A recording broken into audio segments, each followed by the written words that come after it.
Hello, folks. We're just going to give it a few more seconds before we get started.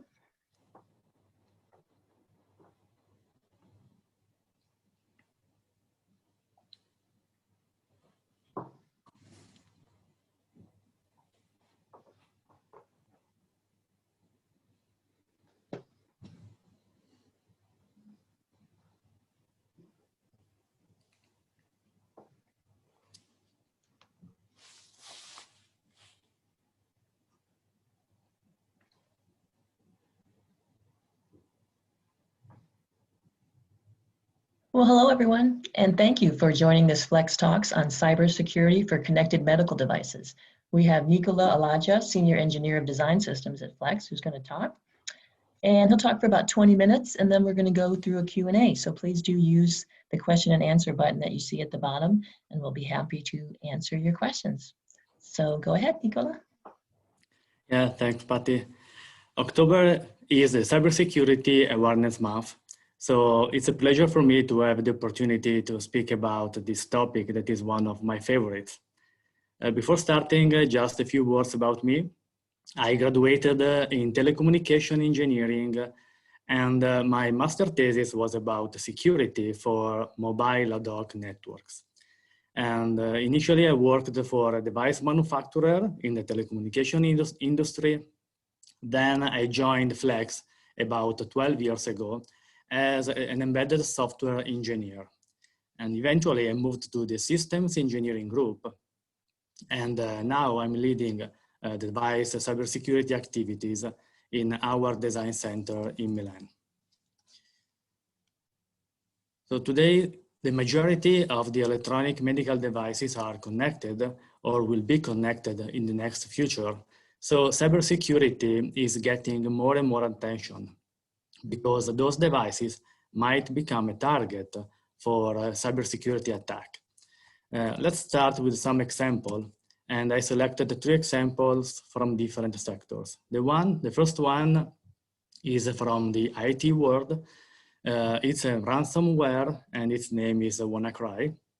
That virus spread about 200,000 personal computers of private companies, public offices, and hospitals. The malware encrypted the data in the PC so that the victims had to pay a ransom to have their file decrypted back and the PC back in a normal condition. Several clones of WannaCry were developed afterwards, and a very recent news from a German hospital seems to link a ransomware attack to the death of a patient because the hospital was unable to provide the appropriate treatment for her life-threatening condition. The second example is from the IoT world and is a botnet named Mirai. That malware was easily installed into a large number of IoT devices, such as security cameras or home routers. Because those devices were not properly configured by the final users. The malware remained silent in background in those devices, since at a certain point the hacker decided to launch the attack, and so this large amount of devices started to send in parallel a lot of requests to specific servers, causing a denial of service of some famous online services such as GitHub, Reddit, Airbnb, and so on. The last example is a medical device, but is not an attack. It's a security vulnerability leading to a potential patient harm because the attacker might modify some key parameters of the device or changing its behavior, causing, for example, a premature battery depletion. The good news is that no one reported such attack, and the manufacturer released a patch to fix the vulnerability. So medical devices are vulnerable, and it is also confirmed by recent research made by the Joint Security Plan and presented in this infographic. 95% of the healthcare institutions confirmed being a target for some form of cybersecurity attack. And the cost was more than $5 billion for each year. The number of connected devices are increasing year after year. And the last interesting information is that there are many device manufacturers that are small companies and need help and guidelines with security. So who is going to provide them help and the guidelines? We can look at the recent regulatory timeline, and we can find a lot of sources. On this slide, I collected the main guidances and standards released in the last 5-6 years. And I start with the NIST cybersecurity framework. It is not specific for medical, but it inspired several documents that I'm showing you.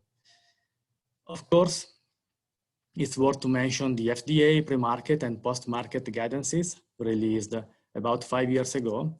And I would like to underline that the FDA has prepared the draft of a new version of the pre-market guidance in 2018. So we expect to have a final version at the end of this year or maybe at the beginning of next year. TIR 57 is about security risk management for medical devices. So it's a really suggested reading. And also the UL 2900 standard is specific for network connected medical devices. Moving to Europe, you probably know the GDPR about the regulation about privacy and data protection. And starting from the Cybersecurity Act, a couple of years ago, several initiatives were triggered about security. And also the latest medical device regulation, that even if it is not specific for security, it includes security principles. And as you can see, also in different countries, some guidances or pre-market requirements have been released. As I said, all these standards, guidelines help the manufacturers in protecting their medical devices from the hackers that might have several reasons to attack those devices. The first reason might be to extract the information that is inside the device. So personal data, personal information, the logs that are in the device, or to modify the behavior of the medical device. Another reason could be to take advantage of the known vulnerabilities that might affect the medical devices. For example, you know that we are adding new features to our devices, and connectivity is an example of a new feature. And it happens that those new features are integrated using specific hardware and software components. If those components have some vulnerabilities, the medical device will inherit the same vulnerabilities. And finally, the hacker might use the medical device as a weak entry point to access to a different network or to access to another device. If we wanted to map these three scenarios with the examples that I provided some minutes ago, this would be the mapping. And I would like to focus a little bit more on the first category. So the question is it true that an hacker is interested in collecting personal information? The answer is yes. Yes, because that information has a value. That information can be sold in the dark web or in the black market. And if you consider that a credit card number might have a value of about $1 to $3, the health record has a value that is up to 20 times higher. It's because the health record includes a lot of data, and most of those data is not expected to change. You can think about the name of the person, the date of birth, home address, telephone numbers. The record might include a credit number as well. So there is a very large number of information in those records. And about safety and security, this diagram shows the relationship between them.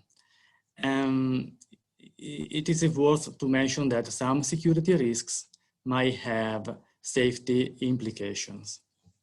You probably know the three pillars of cybersecurity: confidentiality, integrity, and availability. Confidentiality means that the data shall not be disclosed to unauthorized entities. And in general, we use encryption to guarantee confidentiality. Integrity is about the accuracy and the completeness of the data when it is stored in the device or it is transmitted to another device. And in general, we use a digital signature or an equivalent mechanism to guarantee integrity. And note that integrity is also a key requirement for the software or for the firmware. You want to be sure that a genuine software firmware is running in your medical device. And finally, availability requires that the information or a service is available when needed. The lack of confidentiality might lead to data disclosure, as we just said before, and an issue with the integrity or availability of some features in our medical device might compromise the safety of the device. So we know that medical devices are vulnerable and shall be protected to minimize the risk for our patients. But when shall we start thinking about security in our product development lifecycle? Here is an example. And I mentioned the concept, development, and maintenance phase, just to simplify this example. And at the beginning of the project, during concept phase, it is important to start product security risk assessment. And the purpose of this assessment is to identify the assets. So what is important in our medical device to be, and what has to be protected. And once you have understood what are your assets, you can also understand how an hacker might access to those assets using one of the communication ports of your device. And this is the threat assessment, understanding what are the risks for the assets in case confidentiality, integrity, or availability are no more guaranteed. This risk assessment activity is an input for the definition of the security requirements. And using secure design guidelines to design a robust and secure architecture, you can start developing your product. During development, of course, you have to update your risk analysis and your risk management file. And during development, and of course, at the end of the development, during verification phase, it's important to add specific testing activities for security. Just to name a few, penetration testing and malware testing shall be performed at a system level to your devices. Looking at software, we can also execute some code and bytecode analysis using automated tools that will perform static or dynamic analysis. Once you have launched the device on the market, you still have to plan some activities from a security point of view. And so during maintenance, it is important to plan vulnerability management, because when the device is on the market, new vulnerabilities might be found. So it is important to evaluate them, perform a risk assessment, and decide if a patch, a software update is necessary. And when the device is reaching the end of life, it is also important to guarantee that the data that is contained in that device is not disclosed. So basically, as I said, risk management is an activity that begins in concept phase, continues in development, and shall be maintained also during the maintenance phase. Those additional activities do not come for free, so we will have some additional cost to the design in order to protect our medical device. Because we have to also have a maintenance plan for our devices. And these are proactive costs. In addition to those proactive costs, if something goes wrong, you might have also reactive costs. For example, if you have to perform a recall campaign or execute a complicated forensic analysis, or even worse, if you have to pay penalties. It's not written here, but you know better than me that the potential negative effect of those reactive costs on the brand reputation. So the right approach is to promote a proactive behavior to design safe and secure devices so that the reactive cost will be avoided. The idea for this last section of the webinar comes from a question that I received some time ago. And the question was, we are finalizing the software development, but we need to add security. What encryption algorithm would you suggest us to use? And reading that question, I highlighted some parts that were alerting me somehow, meaning that we were at the end of the development. They were asking me for encryption and a sort of suggestion, but I replied back suggesting not an algorithm, but a method to identify the assets, to identify the possible threats, the vulnerabilities. And so at the end of the day, they found what was the correct algorithm to be used during development. This is because a common misconception is to link security just to software development, but security is not just software. So if I think a product development from the beginning during concept phase, I see the system engineer and the risk manager starting defining the system requirements, the architecture, evaluating the initial phases of the risk analysis. But it is also important to involve as soon as possible the cybersecurity expert, because security features might also require additional input and output capabilities of the device and might impact usability. For example, you might need a multi-step procedure to pair your device with the mobile application or with the remote server. So in addition to the cybersecurity expert, also experts from user experience and user interface shall be involved early in the design. Once the requirements are defined, of course, the hardware and software engineer can start selecting the right components to implement the security requirements. The product will be developed, it will be tested by the quality team, and then it will be manufactured and so on. So as you can see, security is not just a feature that you can add to your device. It is an intrinsic property of a well-designed device. And you have to design it correctly since the beginning, involving the right number of stakeholders.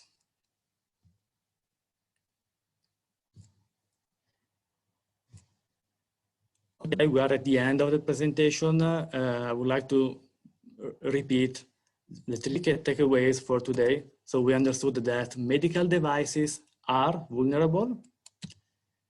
It is important to start early in the development process, and security is not just software. It's a shared responsibility, and it involves a large number of stakeholders. Thanks for listening. If there are any questions. Thank you, Nicola. It looks like we do have several questions. And the first one is about overhead. So they're asking, what's the estimated overhead for integrating cybersecurity into a design life cycle? Okay, yeah, good question. As I said, this is an additional cost, but if we start thinking with a proactive behavior, with the right mindset, and change the mindset of the people working in your company, you will just have this proactive cost, and you will minimize the reactive cost. And for about the bill of material of the device, some additional cost might be necessary, but I would say that also the very small microcontroller that we use typically in even small medical devices already include security capabilities. So the cost of for the bill of material, the additional cost will be negligible or probably also zero. So here's another one about the standards and guidelines, and they want to know if there's any commonality between these different standards. What are their key requests? Yeah, yeah, the standards have some commonalities, and the first one is a risk-based approach. So they require you to start risk management activities. They suggest you to start as soon as possible, but they require you to execute risk management activities. And the other commonality is the suggestion to execute security testing. And if you are looking for a list of security testing suggested, you can have a look at the UL 2900 standard that includes that list. And finally, it's about documentation. So they require the manufacturer to document what they did on security, similarly to what we typically do for safety or for the other development of our medical device. So this next question is from Darren, who asks, would you please describe how penetration security testing is performed? Yeah, this is quite technical. So basically, penetration testing is performed at system level. And the purpose, typically we start penetration testing in-house, but we prefer to have partners, external partners that are independent from us to execute the final design verification testing for penetration. And basically, the purpose is to try to enter into the device using a communication port, try to access to the assets, try to modify some key parameters, try to modify the behavior or cause a denial of service. So it's not, it's like an hacker that is trying to access to your PC. And that is the way that typically specialized companies do penetration testing. All right. And this one's about Bluetooth low energy. So they're saying that they recently heard about vulnerabilities of BLE, and how did Flex react to these notifications? Yeah, good question. Yeah, this is about the maintenance phase of your product. And so basically in Flex, we regularly look into the common vulnerability enumeration database. That is a database that is collecting all the known vulnerabilities, and we perform an assessment understanding if those vulnerabilities might affect our devices. And in addition to that, we have a link with our suppliers for cybersecurity sensitive components, for example, a communication stack, the BLE, for example. And the idea is that we receive a notification in advance, and so we can start in advance understanding the possible impacts of those vulnerabilities for the medical devices of our customers. So the purpose is to minimize the time when a vulnerability is disclosed to the public and a patch is available. So we try to do the work in advance and be ready when the vulnerability is confirmed and published on those servers that I mentioned before.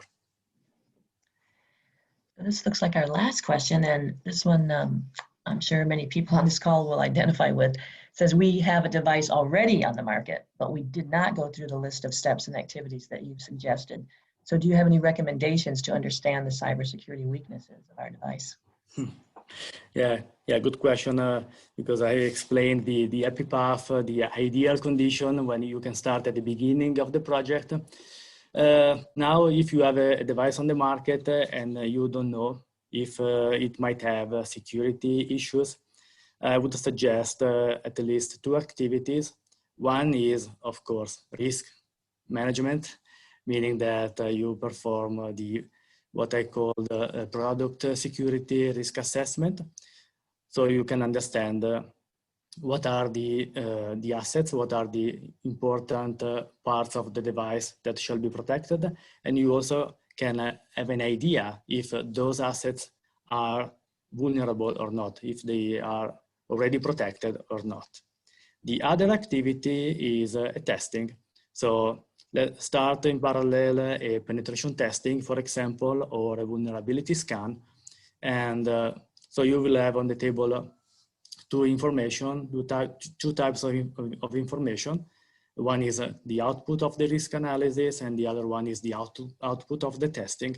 Combining those information, you can understand and decide if an update for your device is necessary. Great, that looks like that was the last question. Thank you, Nicola. These were very important guidelines you presented to us. We appreciate your time. Thanks to you. Thanks for listening. And for all those attendees, we will send you the recording to this link. And we'll also send you an invite to the next Flex Talks, which is in November. And that topic is on NPI, and it's going to be new strategies for accelerating time to production and volume. So we hope to see you there. Thanks, everybody. Have a good rest of your day.